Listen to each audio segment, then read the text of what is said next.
नमस्कार दर्शक बंधु जय जगन्नाथ मोर समस्त चाषी भाई मानक मो तरफ हार्दिक शुभेच्छा और शुभकामना। तो दर्शक बंधु आपण मैंने देखुवे ये हूँ नाडुका चाष। ये नाडुका चाष केते सुंदर होती ये भिएनआर कंपानी काशीनिधि और काशी कांचन दुईटी भेराइटी कराई। आप जो देखुं यहाँ हूँ काशीनिधि, ठीक अच्छे। यहाँ हूँ काशीनिधि। आपण मैंने देखु केते सारा नाडुका चाष होती। यहाँ बेसी दूर नुहे, यहाँ आज्ञा मयूरभंज जिला कुलियणा ब्लॉक आनियापाल खड़ीबणी मणसुमुंडिया डुभिया ये सब ग्राम में सब चाष होती। आपण मैंने चाष करने चाहूँ तेज आसतु ये देखी जातु।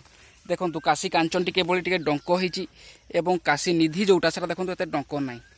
आपण मैंने देखु यहाँ देखो यहाँ काशी निधि से हूँ काशी कांचन थी। काशी निधि फुल आसीगलानी जेहेतु वर्षा ना तेणुक गछ गुड़ाक दबकी जाइए।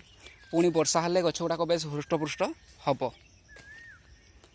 आपण मैंने देखु फुल आसीगलानी। आपको बर्तमान स्प्रे हम। स्प्रे कौन करवा ना नानो डीएपी नानो यूरिया ता सहित आम सागरिका तीन जिनस मिसेक स्प्रे करवा। जो पोक लगुच पोक आम कौन दबा ना आसूची लारा लारा प्रफिनोपस साइप्रोमेथिन टेक्निकल आस लारा क्रिस्टाल कंपानी ताकू स्प्रे कराऊँगी। ये रिजल्ट बहुत ही भल। आपण मैंने देखिपे केते सारा चाष होती। सेपटे पुटल फुटल चाष होती, एपटे कुंदरी चाष होती। आपने देखिपे। तो दर्शक बंधु जदि भिडियोटी आपण भल लगी आपण मैंने लाइक सब्सक्राइब शेयर करेंगे। रोची नमस्कार।